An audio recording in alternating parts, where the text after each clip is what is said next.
솔직히 말씀드리겠습니다. 저는 손흥민의 MLS 이적이 화제가 될 거라는 점까지는 충분히 예상했습니다. 스타 플레이어가 미국 무대에 진출하면 관심이 쏠리는 건 자연스러운 일이기 때문입니다. 하지만 이 정도일 거라고는 생각하지 못했습니다. 한 명의 선수가 합류했을 뿐인데 티켓 서버가 무너지고 중계 시청률이 급등하고 리그 사무국의 공식 평가 기준이 달라지고 나아가 미국 스포츠위원회가 비공개 회의까지 소집했다는 이야기까지 흘러나오는 상황. 이건 단순한 흥행 성공이 아닙니다. 시스템이 반응하고 있다는 신호입니다. 손흥민이라는 이름이 이제는 선수 명단에 적히는 한 줄의 텍스트가 아니라 리그 전체를 재설계하게 만드는 변수로 작동하고 있다는 점.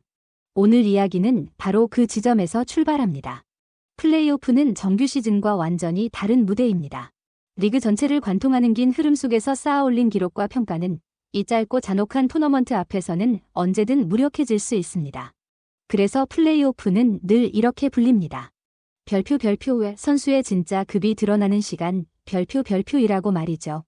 그리고 손흥민에게 이 무대는 증명의 자리가 아니라 오히려 그의 위치를 다시 한번 확인하는 절차에 가까웠습니다. LAFC가 플레이오프에 돌입하면서 가장 먼저 달라진 건 경기장의 공기였습니다.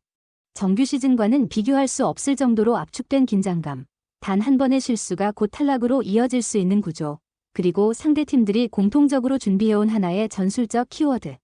손흥민을 어떻게 묶을 것인가? 실제로 상대 수비는 이전보다 훨씬 깊고 훨씬 좁게 내려앉았고 손흥민이 볼을 잡는 순간 두세 명이 동시에 각을 좁혀 들어왔습니다. 이 지점에서 많은 스타 선수들이 고전합니다. 공간이 사라졌을 때, 압박이 극단적으로 강화됐을 때 자신의 존재감을 증명하지 못하는 경우가 적지 않기 때문입니다. 하지만 손흥민은 다른 선택을 했습니다. 그는 더 많은 드리블을 시도하지 않았고 무리한 슈팅으로 영웅이 되려 하지도 않았습니다. 대신 플레이오프 첫 경기부터 경기의 리듬 자체를 자신의 속도로 끌어오는 방식을 택했습니다. 볼을 오래 소유하지 않으면서도 움직임으로 수비 라인을 흔들었고 자신에게 집중된 시선을 동료들에게 흘려보냈습니다. 이 변화는 곧바로 결과로 이어졌습니다. 오스틴 FC와의 플레이오프 1차전에서 기록한 선제골 장면은 단순한 득점 이상의 의미를 가졌습니다. 그 골은 LAFC 선수단 전체에 이 경기는 우리가 주도할 수 있다는 신호를 보낸 장면이었고 동시에 상대에게는 아무리 대비해도 막기 어렵다는 현실을 각인시킨 순간이었습니다. 서부 콘퍼런스 준결승전은 손흥민의 플레이오프 서사를 본격적으로 완성시킨 무대였습니다. 이 경기에서 그는 멀티골을 기록했지만 더 인상 깊었던 건 득점 장면 그 자체보다 득점에 이르는 과정이었습니다. 첫 번째 골은 수비 라인 사이를 파고드는 타이밍, 두 번째 골은 골문 앞에서의 침착함. 두 장면 모두 순간적인 재능이 아니라 오랜 시간 최상위 무대에서 단련된 판단력의 결과였습니다. MLS 해설진들이 이 경기 이후 반복해서 사용한 표현이 있습니다. 이건 플레이오프 경험이 많은 유럽 챔피언스 리그급 선수의 움직임이다. 그리고 가장 상징적인 장면은 밴쿠버 화이트캡스와의 경기에서 나왔습니다. 경기 흐름이 완전히 상대 쪽으로 넘어간 상황. 팀이 흔들리던 시점, 프리킥 한 번이 분위기를 바꿀 수 있는 순간. 손흥민은 그 자리에서 침착하게 볼을 내려놓았고 수비벽과 골키퍼의 위치를 짧게 확인한 뒤 그대로 골문을 갈랐습니다. 이 동점골은 단순히 스코어를 맞춘 골이 아니었습니다. 무너질 수 있던 팀을 다시 세운 골이었고 플레이오프라는 극한의 상황에서 누가 중심인가를 분명히 보여준 장면이었습니다. 이 시점에서 주목해야 할 건 손흥민의 플레이오프 성적이 단순히 숫자로만 설명되지 않는다는 점입니다. 득점과 도움은 기록으로 남지만 경기의 흐름을 바꾸는 장면, 상대의 선택지를 줄이는 존재감, 그리고 동료 선수들의 심리적 안정감은 숫자로 환산되지 않습니다. LAFC의 젊은 선수들이 인터뷰에서 공통적으로 언급한 말이 있습니다. 손흥민이 그라운드에 있으면 우리가 쫓기고 있다는 느낌이 들지 않는다. 이 한 문장은 플레이오프에서 손흥민이 어떤 역할을 했는지를 가장 정확하게 설명합니다. MLS 사무국 역시 이 플레이오프 퍼포먼스를 그냥 지나치지 않았습니다. 공식 리뷰 보고서에서 손흥민의 데뷔 시즌을 평가하며 그들은 이렇게 정리했습니다. 플레이오프라는 가장 까다로운 환경에서도 손흥민은 자신의 기준을 유지했다. 이 문장은 사실상 찬사에 가깝습니다. 환경이 바뀌어도, 압박이 커져도, 무대가 달라져도 흔들리지 않는 선수. 리그 입장에서 이런 선수는 단순한 전력이 아니라 리그의 신뢰도를 끌어올리는 상징이 됩니다. MLS는 2025 시즌 올해의 영입순위를 발표하며 손흥민을 2위로 선정했습니다. 겉으로 보면 평범한 순위처럼 보일 수도 있습니다. 하지만 이 순위표를 조금만 깊게 들여다보면 완전히 다른 의미가 보이기 시작합니다. 손흥민은 시즌 시작과 동시에 합류한 선수가 아닙니다. 반 시즌도 채 뛰지 않았고 리그 전체를 경험할 시간도 충분하지 않았습니다.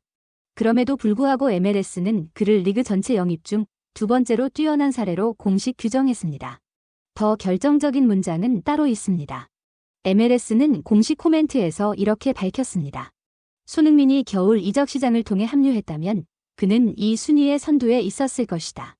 이 문장은 사실상 현재 1위 선언과 다르지 않습니다. 단지 시간만 부족했을 뿐 영향력과 기준에서는 이미 최고라는 뜻이기 때문입니다. 저는 이 문장을 보면서 확신했습니다. 손흥민은 더 이상 다른 선수들과 나란히 놓고 비교되는 대상이 아니라 그 자체로 기준이 되는 이름이 됐다는 점입니다. 손흥민의 기록은 화려합니다. 정규 시즌 10경기 9골 3도움. 이 수치만으로도 충분히 스타 플레이어라고 불릴 자격이 있습니다. 하지만 MLS 사무국과 데이터 분석팀이 주목한 건 단순한 득점 숫자가 아니었습니다. 그들은 훨씬 더 냉정한 지표를 들여다봤습니다. 500분 이상 출전한 선수들을 기준으로 한 90분당 기대 득점 XG과 기대 어시스트 XA 합산 수치. 이 항목에서 손흥민은 리그 전체 2위에 이름을 올렸습니다. 그리고 그 위에 있는 선수는 단 한 명, 리오넬 메시였습니다. 이건 단순한 잘했다의 영역이 아닙니다. 리그 최상단 성능군에 속했다는 뜻입니다. 더 중요한 건 이 기록이 적응 기간 없이 나왔다는 점입니다.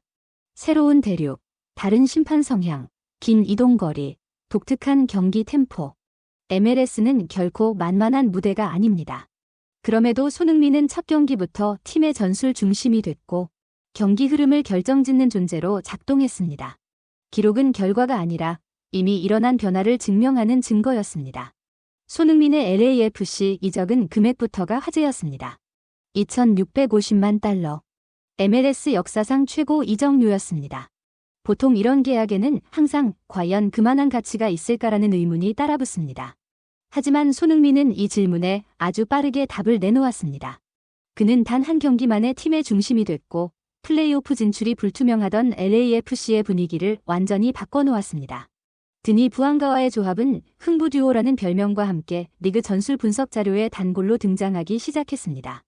두 선수는 연속 19골 합작이라는 리그 신기록을 세웠고 상대 팀들은 손흥민을 기준으로 수비 라인을 재설계해야 했습니다. 이 시점에서 이적료는 더 이상 리스크가 아니었습니다. 이미 투자 회수 단계에 들어갔기 때문입니다. 손흥민 효과는 경기장 안에서 끝나지 않았습니다. MLS 사무국 발표에 따르면 플레이오프 평균 시청자 수는 전년 대비 23% 증가했고 정규리그 주간 평균 시청자 수는 29%나 상승했습니다. 이 과정에서 MLS는 공식 자료에 손흥민의 이름을 명시적으로 언급했습니다. 메시, 밀러와 함께 리그 흥행을 이끈 세계적 아이콘. 이 분류는 우연이 아닙니다. 전문 기자들 역시 시청률 상승의 핵심 요인으로 손흥민을 지목했습니다. 이 시점부터 손흥민은 선수가 아니라 리그 자산으로 관리되기 시작했다고 봐야 합니다. 그리고 여기서 문제가 발생합니다. 특정 선수 한 명 때문에 티켓 정책, 서버 트래픽, 글로벌 중계 계약, 스폰서 구조까지 동시에 흔들리는 상황. 기존 규정으로는 대응이 어렵다는 판단이 내부에서 나오기 시작했습니다. 그래서 등장한 이야기가 바로 미국 스포츠위원회의 비공개 회의 소집설입니다. 지정 선수 제도, 마케팅 권한, 글로벌 중계 슬롯 배분 등에서 손흥민급 선수를 별도로 정의해야 한다는 검토가 진행 중이라는 겁니다. 이름 하나로 조항이 논의되는 선수. 이건 미국 스포츠 역사에서도 매우 드문 사례입니다. 개인적으로 저는 손흥민의 MLS 도전이 단순한 커리어 후반 선택이 아니라 리그 구조를 시험하는 사건이 되었다고 생각합니다. 우승 트로피 유무와 상관없이 이미 그는 제도와 규정을 움직이고 있습니다. 실력, 인지도, 상업성, 글로벌 파급력. 이 네 가지가 동시에 최고점에 도달했을 때만 가능한 위치입니다. 오늘 이야기 여기까지입니다. 손흥민이라는 이름이 어디까지 리그를 바꿔놓을지, 그리고 MLS가 어떤 선택을 하게 될지 앞으로도 정말 흥미로운 장면들이 이어질 것 같습니다. 끝까지 시청해주셔서 진심으로 감사드리고요. 내용이 인상 깊으셨다면 구독과 좋아요 한 번씩 부탁드립니다. 여러분의 반응이 다음 이야기를 만듭니다. 다음 영상에서 다시 뵙겠습니다. 감사합니다.